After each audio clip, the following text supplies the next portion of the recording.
This is the BlackZon Spryte Turbo, and it might just be the craziest mini RC basher you can spend $100 on in 2026. And that's due to this guy being 4-wheel drive, featuring an all-metal drivetrain, and being 3S capable out of the box in only a 1/20th scale. That is pretty insane. And you might be thinking to yourself, well, we've already seen this truck on the channel. And that's partially true. We did a review on the regular BlackZon Spryte back in June of last year. And while that truck was really tough and honestly a really good value for $60 freaking dollars, this one is only $40 more and comes with a ton more features the old one was begging for. So let's get this guy unboxed. Starting right off the bat, the first thing to fall out of the box is going to be this bag with a USB style cable, a Phillips wrench, 2 extra body pins with retainers, your wheelie bar that is optional. That wheelie bar might definitely come in handy later. USB style charger, and those cool little red turbo stickers. After that, you do get a plethora of documentation, including the BlackZon Quick Start Guide, which I think is new. I haven't seen this in the other BlackZon models. Following that up with the regular BlackZon Spryte Turbo Technical Guide, and it just kind of goes through, shows all the parts breakdowns, parts lists, so you know what spares to order and all that good humbo jumbo. And finally, the OG, just regular instruction manual. Following that up, you do got the standard BlackZon remote. It's nice because you can drive one-handed fairly easily. Standard hard plastic wheels, zero grip at all, super easy to slip off. What I'm really concerned about is this trigger. It almost feels like a dead trigger. I hope I did not get a dud remote. We'll find that out in a minute, but this is seriously the worst RC trigger I've ever felt in my entire life. Yeah, it is really, really bad. We'll see though, we'll see what happens. As far as the controls go, pretty basic. You do have a steering and throttle dual rate along with a speed control, so you can go from, like 100 to whatever it goes down to. Cool thing with the radio is it does only take 2 AA batteries. And when you flip it over and press that button, you do get LED light, so that's cool. And for the star of the show, the BlackZon Spryte Turbo. Now this thing looks absolutely amazing. I'm so glad I got the orange this time. And the MT, I do prefer this style a little bit over the stadium truck version. Looks really good. Suspension feels really decent actually right out of the box. Way, way, way better with these oil-filled shocks than the friction dampeners that we got in the original version. Now this is a semi-clipless hybrid version body like we've been seeing a lot with these mini RCs and like the original BlackZon Spryte, if I remember correctly. So it's clipless in the front of the body, and you got this big molded piece where it goes down into the clipless system, basically attaches near the front shock tower. Then you do have this molded roof rack. That's where your little tiny baby body pins are hiding in the back. They do have these little retainer pullers, thank God. And then you got a little molded spoiler in the very back of the truck. Moving on down to the tires. I have zero feeling in my hands right now because it's like 20 degrees out, but I'm pretty sure it's like a medium to softer tread. The actual tread pattern looks really nice. Unfortunately, zero foams, which is a bummer. But other than that, I think they'll be okay. Oh, look at that. We actually have wheel nuts and washers with actual threads. No Phillips screw holding the wheels onto that bad boy. That is awesome. Now, a couple other noteworthy features. To my knowledge, this is the only BlackZon model that actually has the stickers on it from the factory. You don't have to put them all on yourself, but you do have to put the turbo stickers on. And then the other thing, you do have some LED lights in the top of this little guy. There is some holes in the bumper, so you could potentially add more if you wanted to.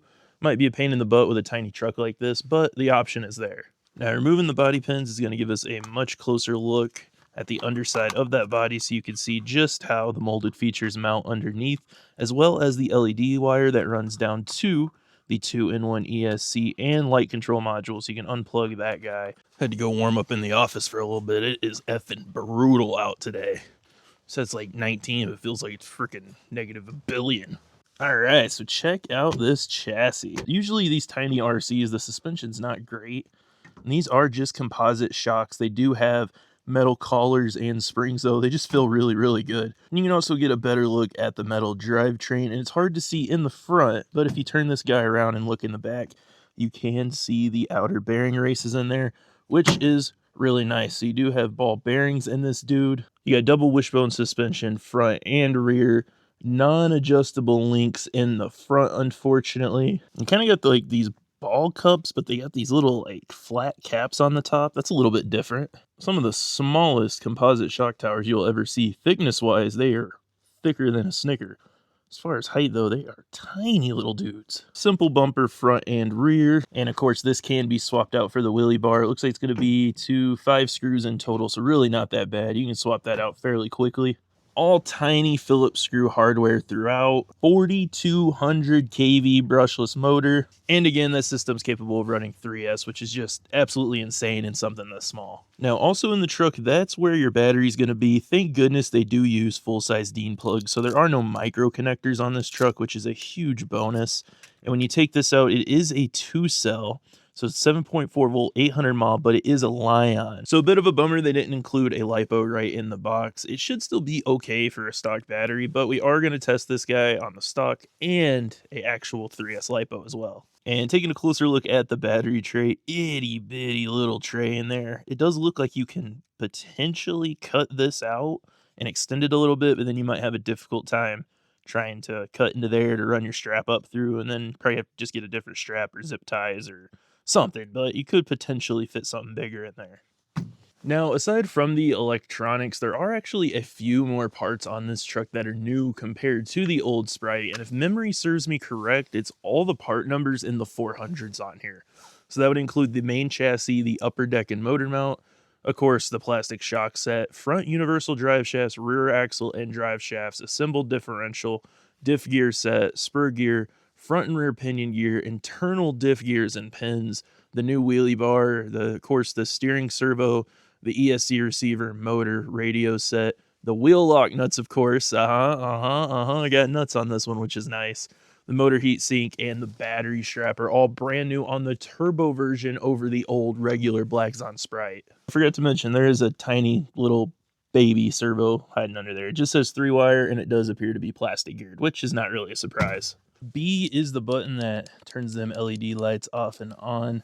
And then you got the steering, which is really, really slow. I was expecting a little bit quicker than that. That's terrible. And there's full throttle on the stock Li-ion battery.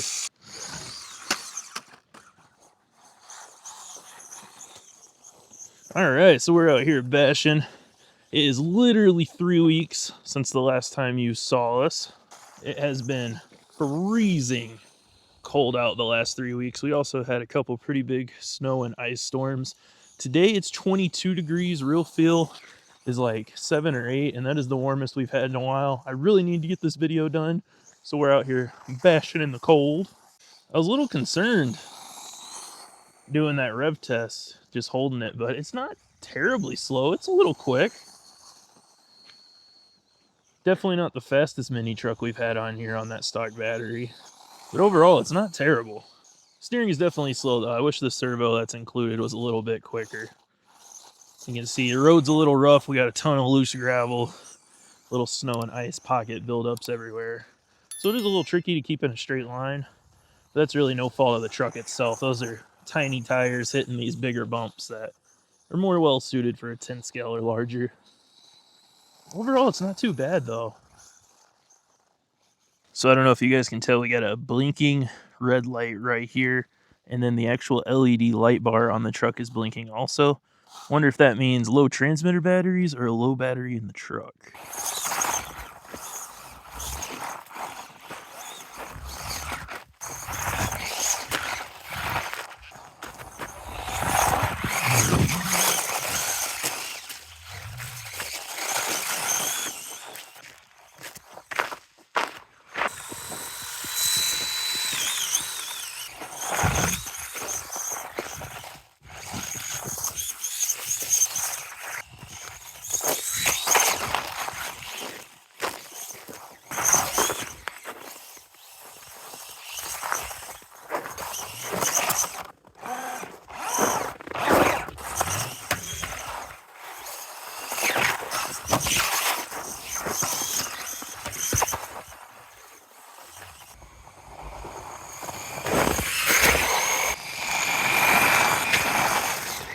Unfortunately, our battery is already dying, but that's to be expected in this really, really cold weather, in the snow, and that tiny little 800 mile Li-ion pack.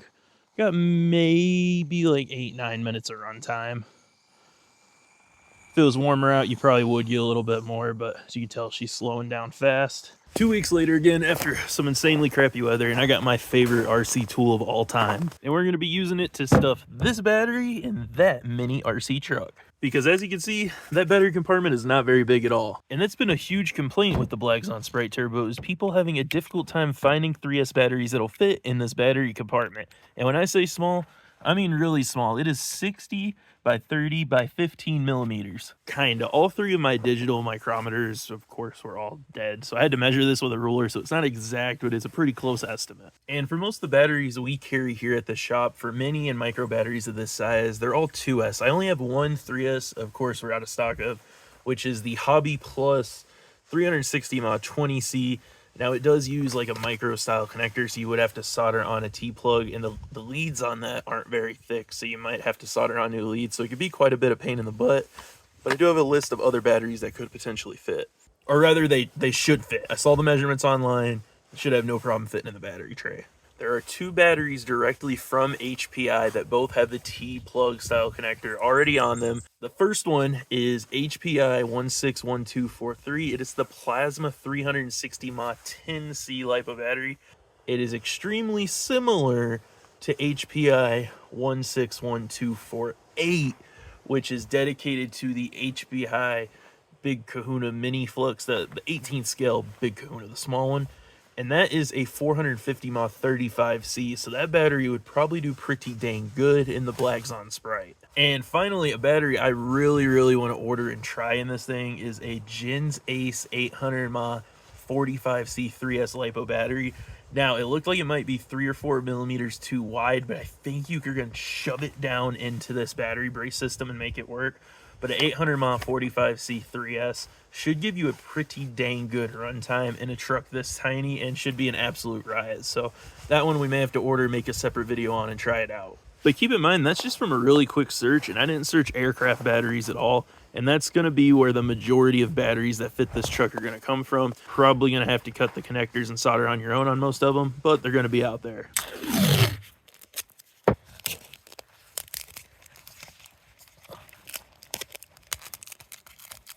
Just like that. Wheel spin check. Much better. This little thing's insane now. You can't even do a straight line with it. Wow. Try to build it up slowly here. Oh my gosh. This little thing's insane now. Absolutely insane. Buried it. Lost my foot in the snow. We're getting there. Ugh. Almost knee high. Ugh. That still runs. Just ramped the snow mound, hit it head on and ramped it. Pull it out. And we ain't turning, boss. I think we got a link that popped off. Oh yeah. Oh, did it just pop out? Oh no, it broke.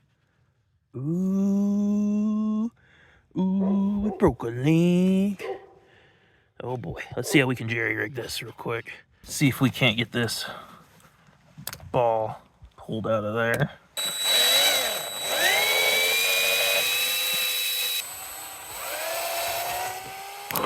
Now we just gotta get this stupid thing out. Got that little devil out of there. I can't make this stuff up. I'm guessing I put too much pressure when I went to screw in that bolt and nut into the actual steering link, and it caused the servo horn to pop off. It's like plastic. We're just gonna send it on 3S battery without much steering at all, if any, and see if we can break it, or at least do a backflip, or I don't know. We'll just try it out. Not much, but there is a little steering. It is not much at all, but there is a little bit of steering to the right. Not much at all, though, like I said. Oh no! Yeet. Oh, nice. That's actually pretty good. It's our two-directional steering here.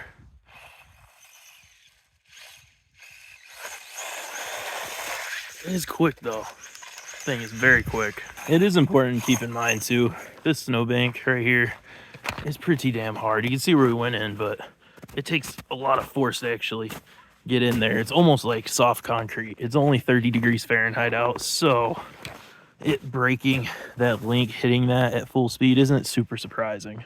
especially with how quick it is on 3S. I'd have to imagine this is like upper 20s, lower 30 mile an hour, which for a 20th scale stadium truck's pretty quick.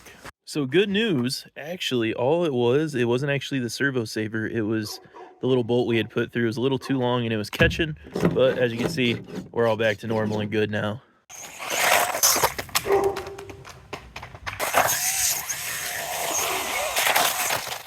All we had to do was bust out the grinder. Could have put a shorter bolt in there, but grinder's more fun.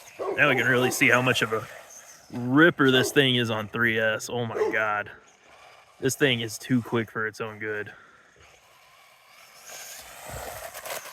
Oh, yep, this is a snowdrift.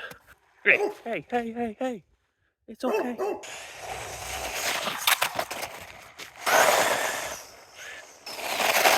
So obviously we got a ton of snow and ice on the ground, and when it does build up, it affects the steering a little bit, so you do have to keep knocking it out. Just something to note in case you're running on loose gravel or real heavy dirt, it might affect the steering a little bit.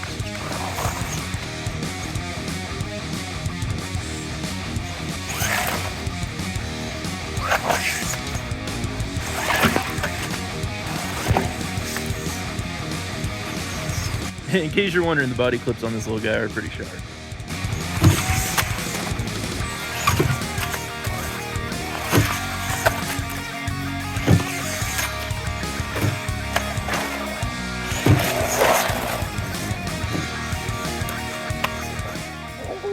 Snap the rear wing and that body clean off. Nice. Actually, you know what? That's not too bad of a break, though. It don't look terrible. A little bit of trimming and we'll be back in shape, but you know, it was bound to happen having the body bent up like that. That was a pretty hard hit, but we are still in good shape.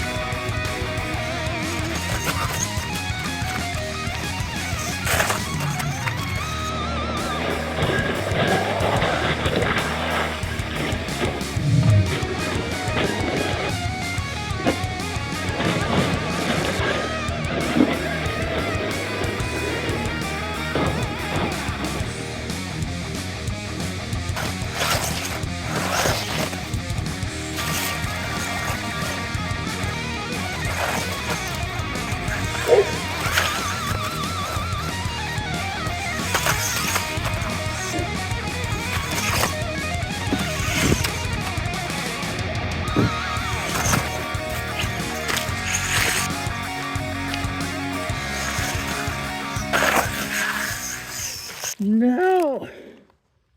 Are you kidding me? I broke a hub. Alright, as y'all can see, we got some Carolina squat going on the rear of this thing. Oops, just lost our drive bone. That's still in good shape, but you could see where we just pulled that pin right out of the hub. The hub cracked right along the bottom there, inside all that mud and ice. So total casualties at the end of the day, we did break that steering ball and just had to put a nut and bolt through it. It is a plastic steering ball. It does suck that they're not metal from the factory. That would be really, really cool, and it would have probably prevented that. In the rear, the hub, I guess you got to go aluminum hubs in the back in order to prevent that. However, I will say it is cold out, so that does contribute to it. Whether or not that contributes all of it to it breaking, I don't know. And then, of course, we did snap the rear portion of the body off with the wing. That's kind of expected, though. I mean, as you guys saw, that body was like crunched up like this, and we took a pretty hard impact right on the back with really not a ton of support there with the body being mangled the way it was. So that's not really too big of an issue. I kind of expected the body to take some damage with how cold it is and, again, how that body was positioned. But the hub and the ball, that does suck that we broke them. Another thing to keep in mind, if you're not fluent with soldering, it might be slightly difficult to find a 3S battery to fit inside of this guy. However, there are those options we showed you, and I'm sure there are more in the aircraft helicopter world that'll fit inside of here. As far as the drivetrain, motor, ESC, all that, plenty of power on 3S, and the drivetrain seems to be able to handle it really well. We landed on all kinds of angles and everything else under power, and as far as the gears and drive axles, all that goes, they held up really well. Overall, though, I mean, you guys seen it break, you guys seen it in action, you guys seen how stupid it was on 3S. So while the motor and ESC are good, I do wish it came with a stronger steering servo. The stock servo on here is pretty weak, and it leaves something to be desired. So a stronger metal geared servo would have been awesome to see on here. But other than all of that, that's all I have for you. If you're interested in the BlackZon Spryte Turbo, links will be down in the description below, along with links to all the parts, or you can head directly over to our website, www.naughty4ic.com. And remember, keep it naughty.